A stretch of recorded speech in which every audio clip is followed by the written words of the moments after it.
Good afternoon, everybody. Chris Vignoni, PMBA. First of all, today is Tuesday, April 16th, 2019. Congratulations. It's the day after tax season. So for all our CPA partners out there, you survived another season, and congratulations for that.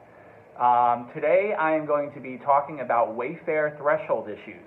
And so any information I give you today is as of Tuesday, April 16th, 2019. Please keep that in mind. All right, so we are preparing for another presentation tomorrow. We're doing with the Art Dealers Association of America down in New York City. And as part of that presentation, we're reviewing our charts, checking state websites, seeing if everything's up to date, and so on and so forth. And we've noticed a pretty interesting trend going on, I would say, the last 30 to 60 days that I wanted to share with everybody. And in particular, it's going to have a huge impact on remote sellers of smaller products, maybe Amazon, eBay, FBA, Amazon FBA sellers. So we're talking about the elimination of the transaction count. So there have been several states, the biggest being California on April 1st. California is in the process currently of eliminating their transaction counts and going from $100,000 and 200 transactions to $500,000 and no transactions. This is a significant change on how Wayfair is going to impact online sellers. We've worked with hundreds of online sellers over the last 6 months and a year regarding Wayfair, and the significant trend around online sellers is many times they don't exceed the $100,000 threshold, especially in the larger states, but they easily exceed the 200 transaction threshold.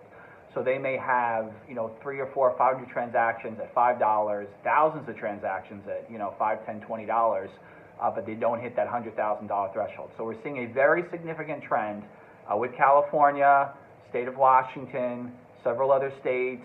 New York kind of similar to that. They came out with an and, so you have to have 300,000 and 100 transactions in New York.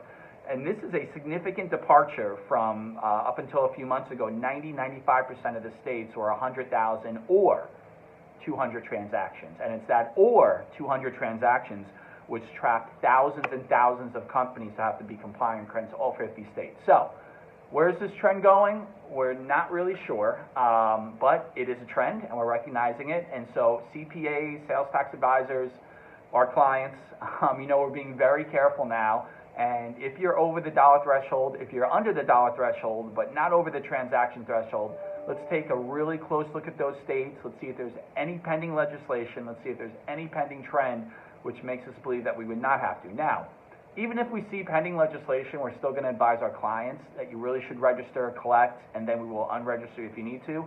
But it's really useful information. It's a really interesting trend, and we are going to watch it very closely. So that's it. So hopefully you found that informative for today on evaluating your Wayfair situation. Again, this information is as of Tuesday, April 16th, 2019. If you're listening to this video past that date significantly, you may want to double check everything, as the information on Wayfair is literally changing on a daily or weekly basis. Thanks. Bye.